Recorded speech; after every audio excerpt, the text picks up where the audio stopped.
So here we are on the Ford Titan. This is a 2001 F150 5.4 Triton engine.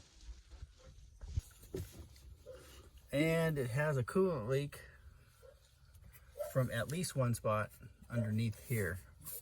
So basically the whole manifold has to come off because it's probably a cracked piece of plastic associated with the plastic manifold.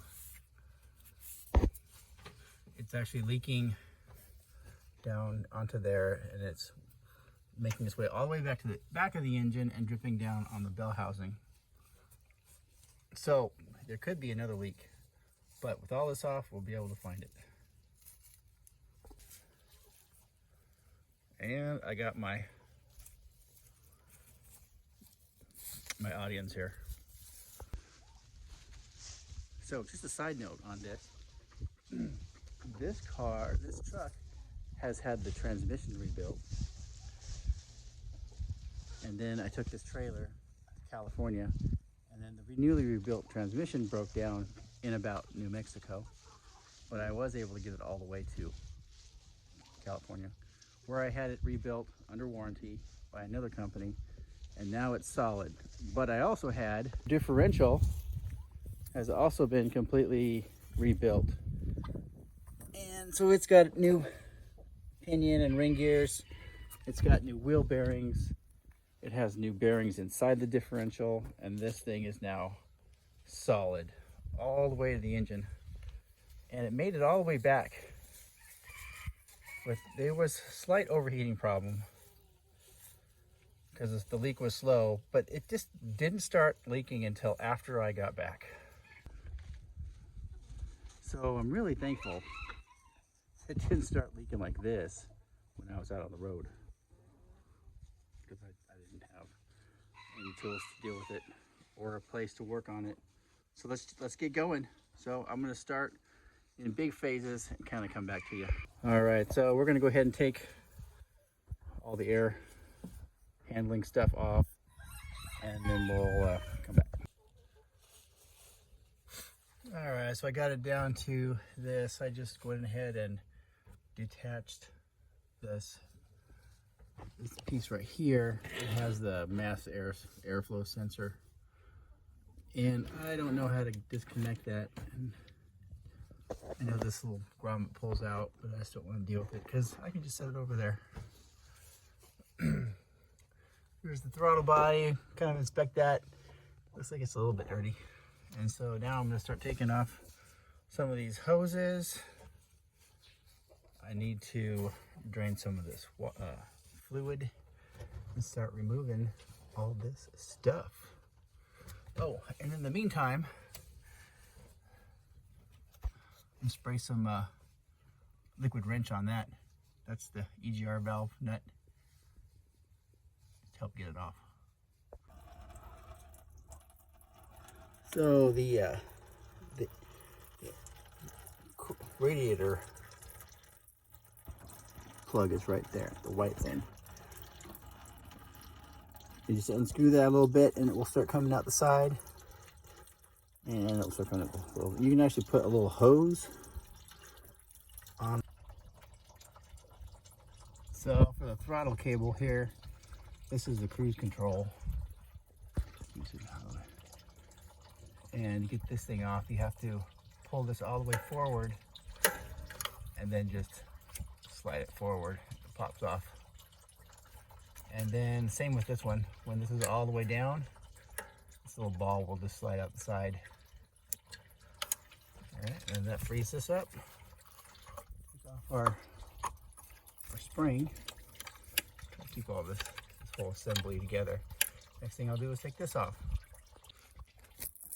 I just put all my bolts in Ziplocs. That's what I have right now. I'll just label it. So these are for the top part and the throttle. Keep them handy. Screw out of here. And then most of the aftermarket manufacturers don't have these nice brass, so might not even be reusing those particular screws anyway. So we'll just take a throttle Move it out of the way.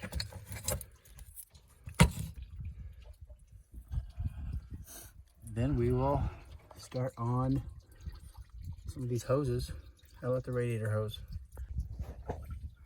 All right, so I got the hose off. I just took the whole thing off. And there wasn't any cussing associated with that at all. I'm gonna take this hose off next. It actually connects to the back of the throttle body right here. Goes over here to part of the braking system. But this is definitely in need of some love. This thing is pretty old. I think I'm probably gonna try to replace that. Whew, it's like flaking off over there. All right, next thing I'll do is I'm gonna take this tube off. It connects in the back there. Go ahead and pull that. All right, so that's that. That's off for now. All right, so a lot of this stuff is 10mm bolts. This looks like it's gonna be 7. Gonna get this power steering off, maybe set aside, and get some of this small control stuff off. Unplugged.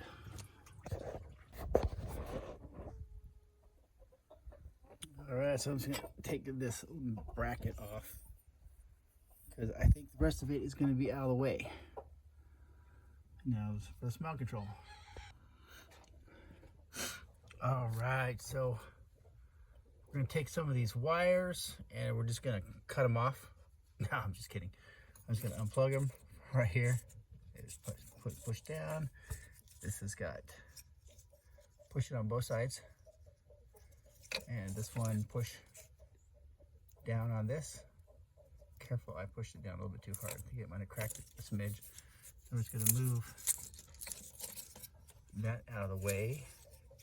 Disconnect this vacuum hose from here, from the top of the EGR. We're just gonna move that stuff out of the way. And actually, as for this vacuum assembly, I think I'm gonna go ahead and just remove it all the way back and around over to here, get it completely out of the way so it doesn't get damaged. Looks like it just pops off. So this fitting on the vacuum hose, I did one of these before, and this piece of tubing was really bad to the point where it actually cracked this T. So be careful of that, and I want to consider replacing this piece and this piece. These parts are pretty well protected, and this piece right here is kind of unique. So it goes from the vacuum side into a bunch of small holes, and I don't know if they sell this other than at Ford, unless you have to buy the whole set. So be careful of that little rubber piece. Take the rest of this out.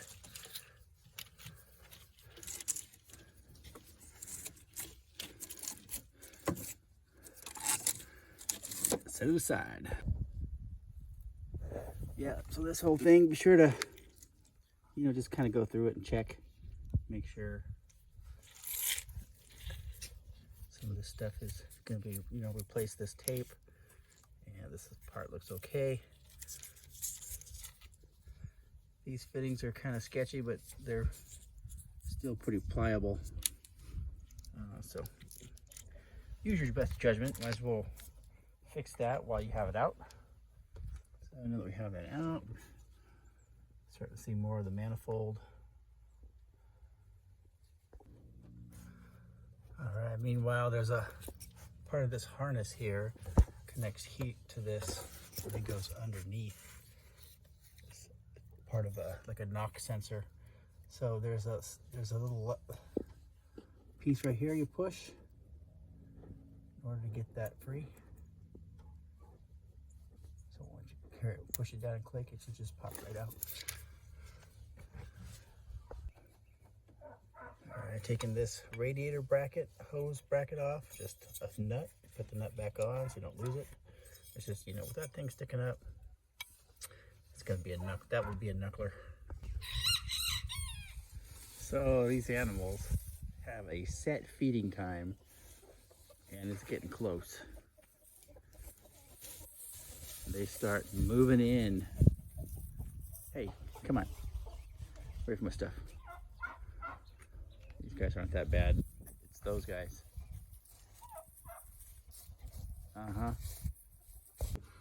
Okay, so I took this device off, smog control. I think this is actually for, like, when you push the controls forward and you make the jump to light speed. This controls that. But it connects these two vacuum hoses, connect to those two vacuum hoses. Front and back is front and back. That bolt right there goes into the side here. And then there's this one bolt that goes down right there.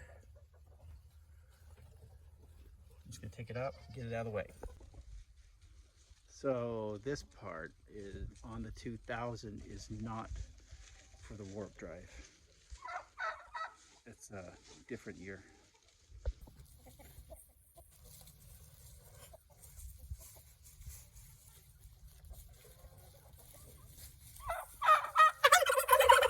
Right.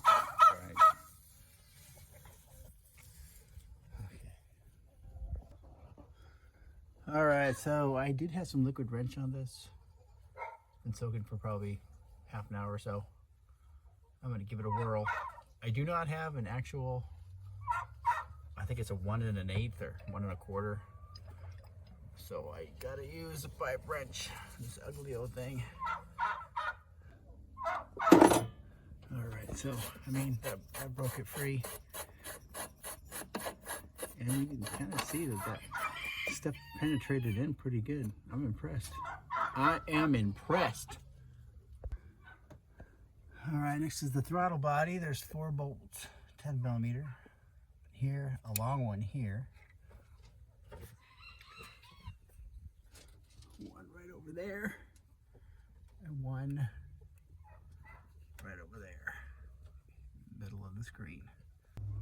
All right, so as you pull this throttle body forward, there is a hose right here.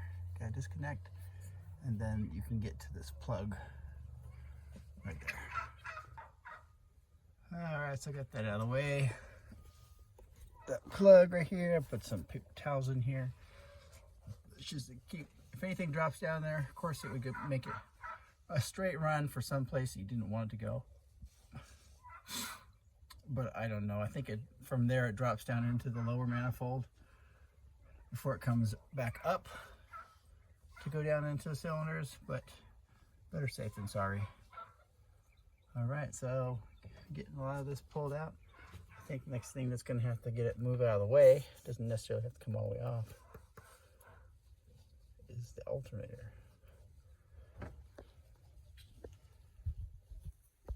All right, before going any further, which I should have did first, I'm gonna go ahead and disconnect the battery.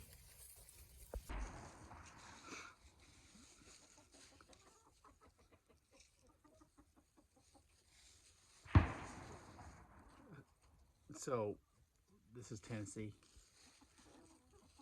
and someone likes to, one of my neighbors likes to sight in some, I think a Canon, I think maybe a 30 millimeter A10 Warthog machine gun. I don't know what's going on. I'm sure it's probably just, I don't know, it's probably just 30-06 or something. Everything echoes. I'm up on a hill here. It's kind of like, usually it's just handgun here and there. Is he gonna do it again? Probably not on camera. Okay, so got the alternator off. It's basically 2 screws at the bottom here, and then this bracket that was right here. Let's put them in the screws in a bag, label them. Excuse me. So this kind of shows the upper end. That's the lower part of the manifold right there. I'm really hoping that there's no damage to the plastic once I get this off. because the leak is between the plastic and this aluminum crossover, the one I know for sure. And this is an original Ford. I'd rather have this than an aftermarket one, but let's see what happens. So I don't know if they all have this, but this part of the alternator bracket or wiring harness was attached to this zip tie. Getting ready to cut it, but you can actually slip a screwdriver in there and it just releases it. So it can just be reused. And we'll just set that aside. We'll set it aside. All right.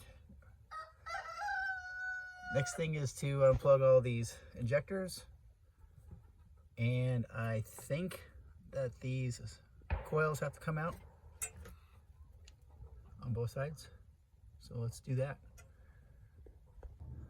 So you can drive yourself crazy with these coil packs, as I did, because it's not really self-evident, but right here there's a clip you push up to release,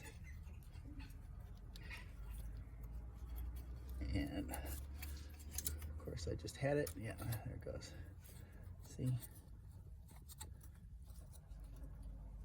right there. Push that up and it releases. And so, you know, having to replace some of these in the past, some of these are missing that little clip because I just got it pried off. So this one's missing the clip. I know they sell the clips, but this one seems to be functioning okay.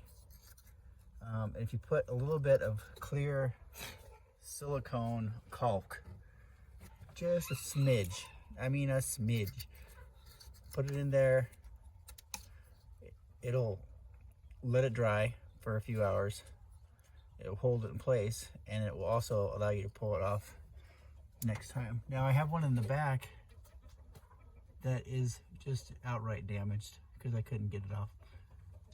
So you can even see kind of a part of an exposed wire there. So I'm going to replace that clip. And I think they're like $4 to $10 online, but if you go to the store, they're like $30 just for that little clip. So I'm going to order that online. Also going to see if I can order the PCV valve elbow. Was in pretty bad shape. So let me see if I can find that. Sorry. This thing was all kind of like sucked in. So I'm gonna get a new one of those. It's best to, I don't know, I know this is gonna take several hours. And between ordering parts and stuff, it's gonna take a couple days, so I allow myself that kind of time. All right, let's keep going with the unplugging. All right, so the injectors, it's you squeeze the sides here. Those come off a lot easier.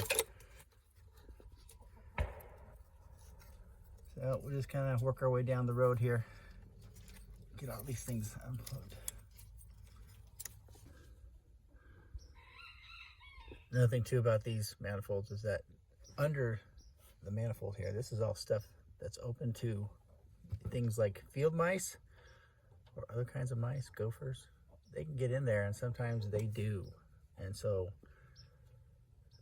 the last one I did an expedition, there was actually some evidence of that in the back. I'm gonna go ahead and take this ground off because it kind of goes down in between here. It kind of gets in the way. So we'll get that out of the way. All right, so I got that off. Go ahead and put that screw back in there. It is a green screw because it is a special screw. Made to prevent electrolysis, so don't lose it. All right, just taking these coils out. There is a 7mm bolt. And then you gotta pull straight up. And you got the kind of the boot the coil pack. A couple of these are new. And I'm putting them in I'm going to put them back in the way they came out. So many little box here. This one I just replaced. I mean, just days ago. And it made a big difference in how it ran. But it made no difference in the leak. So, this guy's probably wondering, what am I doing back out of the car? Not your fault, buddy.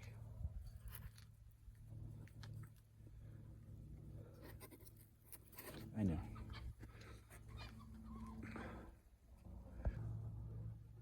All right. Same thing with this side. And hopefully this thing is out of the way. Pretty sure it is. All right, so you see all the yellow injectors, plugs off. That back one over there, the injector plugs in from behind. It's hard to reach. Plus, I'm gonna try to, I don't know, did I say this already? I'm gonna try to remove it with the injector assembly in the manifold, since the injectors go in the manifold. So let's see if that works. Get these coils out of here. These are all different colors over here. All right, so yeah, I can't get to some of that stuff with the fuel rail on there, so I'm gonna take it off. But I'm gonna take it off in the morning.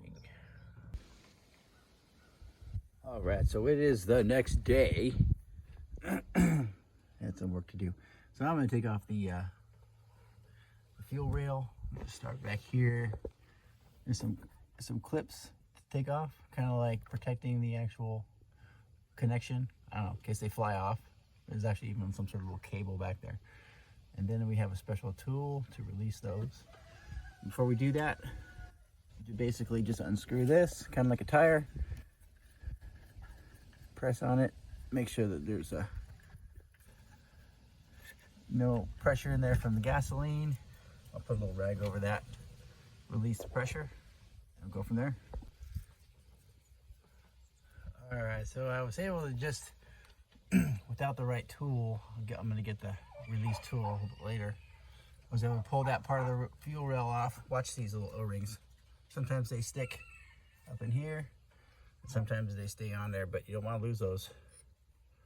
And then I just loosened this side up. I'm not sure if I'm gonna need to pop this off before I pull the manifold out.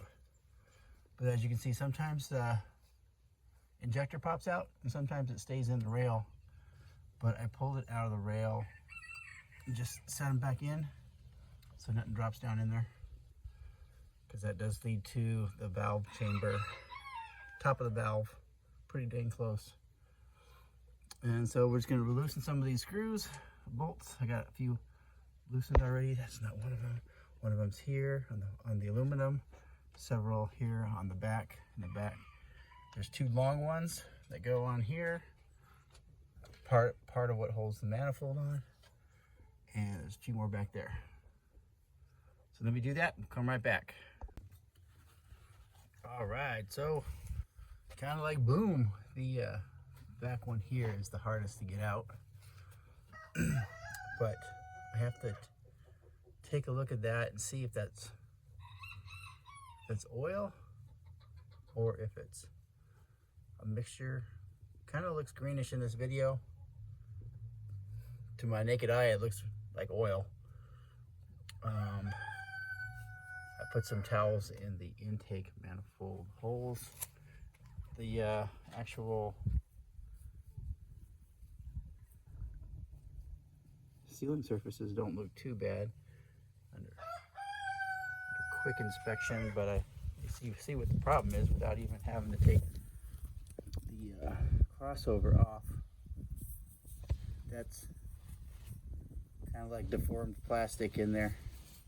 We can take it off, just take a look, see how bad it is. Otherwise, I could just replace the gasket in between these two. That's what I was hoping, but no. Okay, got the crossover off. And so obviously nothing nothing is really damaged with the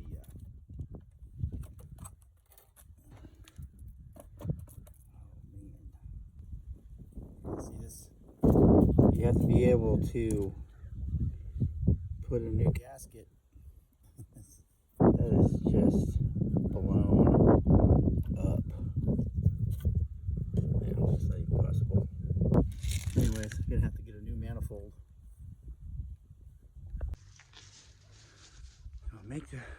Make the manifolds out of plastic, they said. It'll be fine, they said. I've seen so many videos like this. And do you think there's any all metal versions of this? I know that the 4.6 people have been saying that will fit on there, but not exactly. There's just no, why didn't they just make an aftermarket metal option? Anybody out there who's got like aluminum casting company? Make a high performance version too for us. What I meant to say was, man, make a high performance version of this for us, y'all. Come on. And throw us in some tuning software so we can jack these things up. With the fuel roll, you can also see that one injector where the clip was facing the other way. It's still on there. I think I'm going to go ahead and remove all these injectors and then kind of like clean them up and then see how much it costs to get new injectors. And while I was at it, I was able to take out a spark plug. This thing has got almost 300,000 miles on it. And I don't know if you can see that, but it looks like that's pretty well worn out. I'm going to take a look at some of the new ones, but I don't think it's supposed to be that thin at the tip. But I'm going to replace it with the same thing, the Motocrafts, because that's what I've heard is the best advice. And go from there. Oh, and also wanted to show you the coil packs. These things kind of go bad, and they just get replaced as they go dead. I think I did these two. Recently did this one. Possibly did this one as well in some time in the past. But these are all very hard to get to. And you can see these three are probably originals. And of course, man, this would have been the hardest one to get to right there. This is the front of the engine. Driver's side, this one's hard to get to, but this one has the fuel rail and everything in the way. These two. So I might as well see how much it is to just replace those since I'm at this point. Whoa! Whoa! Whoa! Hey! Don't need any turkey help. It's almost Thanksgiving, and they're just trying to smooth. One of you's got to go. All right, so we are back. It's 2 days later. I got my new spark plugs and some other accessories. So I'm replacing them with the ones that it's actually recommended, which is the Motocraft SP479s Platinum. And I'm making sure that they have a gap of 0.54. They were all pretty much set already from the box, just in case they got jarred or something. Let me show you. So even with the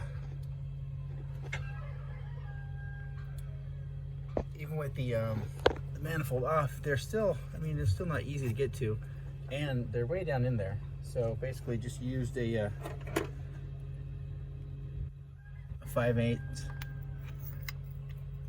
got in there, released it, put some anti-seize on the new ones, and then I torqued them down to 10 foot-pounds each one. This one right here was giving me a hard time getting threaded in, and there was, and it's funny because that particular one had a different spark plug in it. But most of them were probably the originals. and also a different number. So these are the ones that are recommended for this model, and so those are the ones I'm going to use. Big difference in how they look.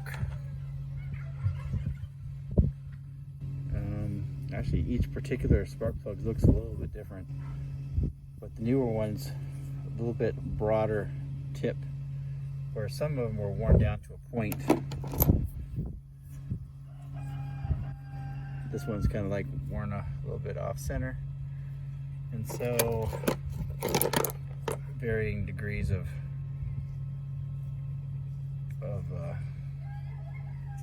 no significant oil on any of them, so we're good to go. So now what I'm going to do is I'm going to go ahead, got all these holes filled, and I'm going to scrape and clean this gasket surface, because the new manifold has a gasket built in. Okay, so next thing I want to do is actually fix this particular connector. It is bad, so I got some heat shrink tube and some new connectors. So I'm going to see what I got here. I'm going to have to unwrap some of that wire. And this one here too, it's missing the clip. I'm going to replace this one too. And so I got the gasket surfaces all cleaned off for the most part. I was working on that back plug, and I noticed that this had some bare wires, and this plugs in back there. This is the knock sensor. I don't know whether to just fix that or see how much they are new. So I took it out to get a closer look, and it's got, I'm surprised that this was not giving me a code, but I guess there's probably so much grease down there. It was, information was flowing. So for these connections, I'm going to just cut off a little bit of room here, and I'm going to solder those. I'm going to cut probably up to here, put some heat shrink tubing on each side, and another larger heat shrink to go over the whole assembly. And we'll come back to you and I'll show you what it looks like. So put this new one on. The connection is about here, and there's heat shrink tubing under there. And then there's larger heat shrink tubing that goes over the whole connection. It doesn't quite shrink all the way, but I think it's pretty well protected. But I'm going to show you how to do the next one. I got this rework station. I don't know if you have anything this fancy, but all you really need is a soldering iron and a heat shrink gun. And maybe not even a heat shrink gun. You can just use like a lighter. But be careful with flame around an engine. All right, so this back one I just clipped off. And so with looking at the unit with this is the side that's going to have the latch, and it's red's going to be on the right and green will be on the left. Just kind of, I think someone else must have got mad at this before I got mad at it. I don't think I did that much damage. All right, so I got that one, the insulation, the black insulation, cut back. Do that carefully, and so I got about an inch exposed, and then I got the red and green wire stripped there. And now I'm going to take the new one here, and I'm going to, here's the bottom, the clip. So this is going to be the red wire. This will be the blue, this will be the green wire. So I'm going to go ahead and cut this off, put some heat shrink tubing on this side before putting them together to solder them. All right, so I dropped some heat shrink tubing on there. And so I'm going to go ahead and trim that off a little bit down the ways here. Because you don't want to be too close to the heat shrink when you're soldering, otherwise it shrinks. Too soon. Too soon. And then I got a larger heat shrink tubing that I'm going to go ahead and stick way back on this one. And then when they're both finished, I'm going to slide this one out to cover both connections again with heat shrink. Okay, so I have this little like soldering arm here. It's like a third arm holding the wire in place. So I'm going to go, I can't film and solder those at the same time. So I'm going to have to solder it and come back to you. Okay, so here it is soldered. Not the best job, but it's like really hard to reach back there. And so what I'm going to do is slide the heat shrink over it and then get that shrunk up, and I'll come back. Okay, so now that one's done in the back, and this one here is done. Number one, I don't know what number 2 cylinder. I don't know, 1, 2, 3, 4. Is that how it works? I don't have it in front of me. But anyways, that's done. So I went and got a new NOx sensor. Gonna put that on, and then start cleaning up these manifolds a little bit more, and then start putting the manifold back on. Okay, so cleaned off all the surfaces. One last check for any paper towels that you might have put down there, and time to set this puppy in place. So this is the Dorman. It says it's made in the USA. I'm not sure if I believe that, but I guess it says it. And so with this one, it'll be different from the stock PCV connection. You have to put in yourself. Just kind of push it in with an O-ring, turn it to flip it and lock it in this position. And we're going to set it in place and see how it works. Come back. All right, so here it is in place. No bolts are in it yet. Just kind of like, as you put it in, you got to make sure you move everything off to the side that needs to be moved over to the side. Make sure you're not covering up anything that you need to plug in now. And so I can kind of see something that I might need to check over back there. Make sure your grounding cable ends up back on top again. However, that's going to be routed, and we'll get the bolts in there. So with this manifold, it says there's already a gasket included in this. Take it up and take a look real quick. I'll show you from underneath. And it doesn't say to add any gasket making material or anything like that. And so we're not going to do that. I guess you can, I suppose, if you want to, but it's not required. And I put one of these in before, and it does work.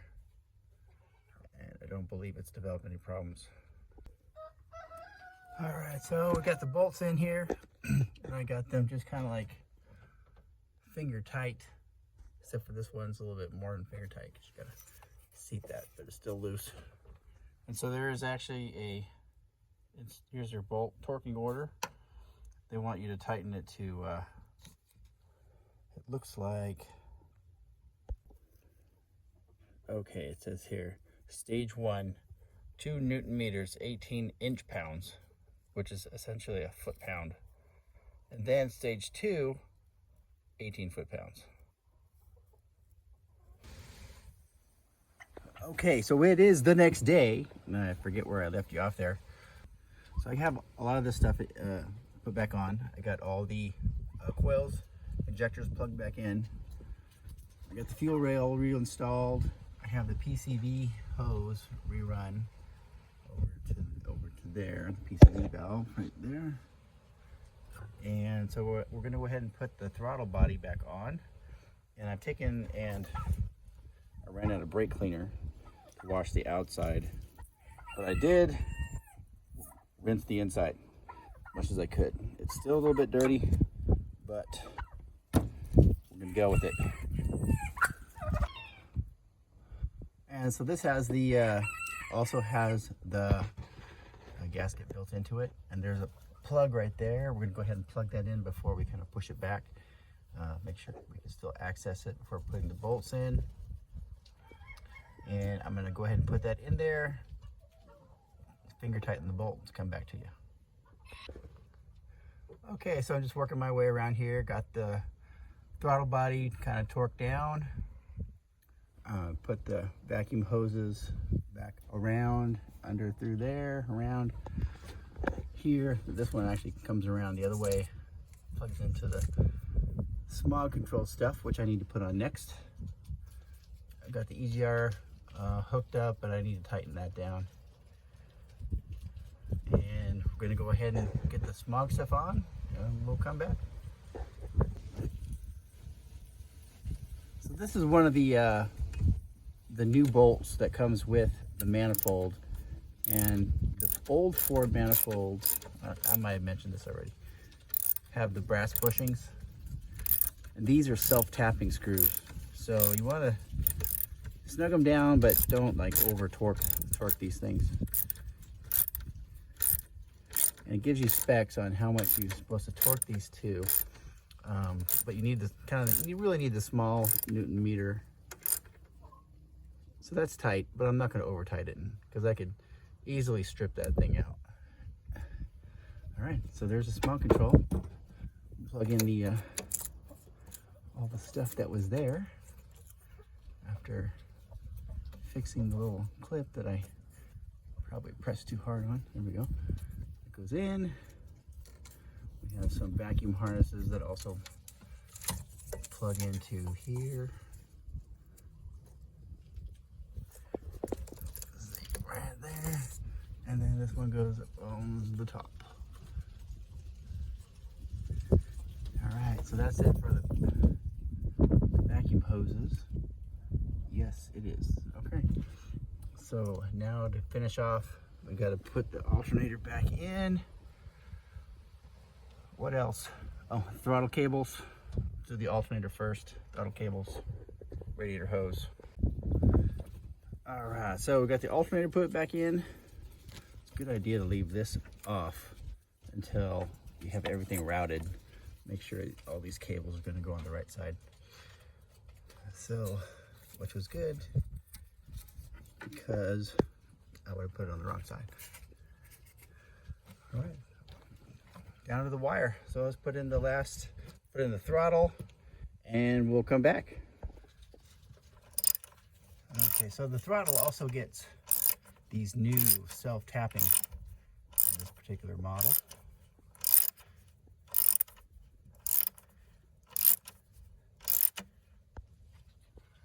All right, so put this.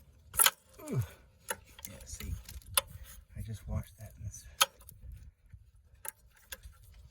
Just basically pull this down. You're gonna want to put this thing all the way over, and there is a round slot in the back. I might get that into. So, all right, so kind of hard to film at the same time. See if I can do it. I can't. Hold on. Alrighty, so I thought I was filming. So this basically kind of wraps around so that it's forward, and then this pin will slide in. And then this just slides backwards onto, this is the actual cruise control right here. And then you put the spring on. All right. Throttle body done. All right, so buttoning up a few things. The radiator hose, which also fits backwards, by the way, but just doesn't seem right. Not that I did that or anything. Let's see, this smog control connects to the thing. I went ahead and reconnected that to the hose. That was still connected to the throttle body. Just got to tighten down these brackets. I did this to make sure that, try to line up the clamps with the old imprint as much as possible. All right, get these things on there, get that one snapped down. Get our power steering bracket back on. All right, so there's really nothing left. I got the power steering bracket on there, all the emissions hoses, the brake, the vacuum line I forgot to hook up. Would have been easier with the smog off, but it's okay, I can still get to it. All right, just time to hook the battery back up and then start it. I'm gonna try to start it with this stuff off for initially.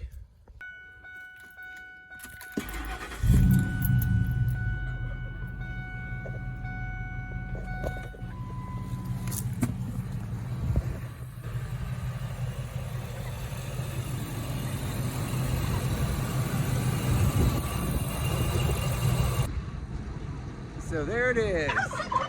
It actually, that wasn't the first start. So after having the battery disconnected for that length of time, 3 or 4 days. Okay, maybe there's some backwards. But anyways, the computer has to reset. So when I first started it up, it did not want to idle. It didn't really want to run very well. So basically just kind of took it up to around 2,000 RPM and let it sit there for a couple minutes, and then just kept doing that, and then basically the computer readjusts all the flows based on the new manifold, and it smooths right out. And it actually is running great. I took it for a test drive around the hills over here, and it's performing really good. No leaks, and I replaced about 2 gallons worth of coolant, and we're gonna watch that after I shut it off, let it cool, top it off. I'm not sure where my lights are on. But there you have it. Oh, man, I really should have got that in the... There it is. See, I missed it. Thought I missed it. See you later. Bye.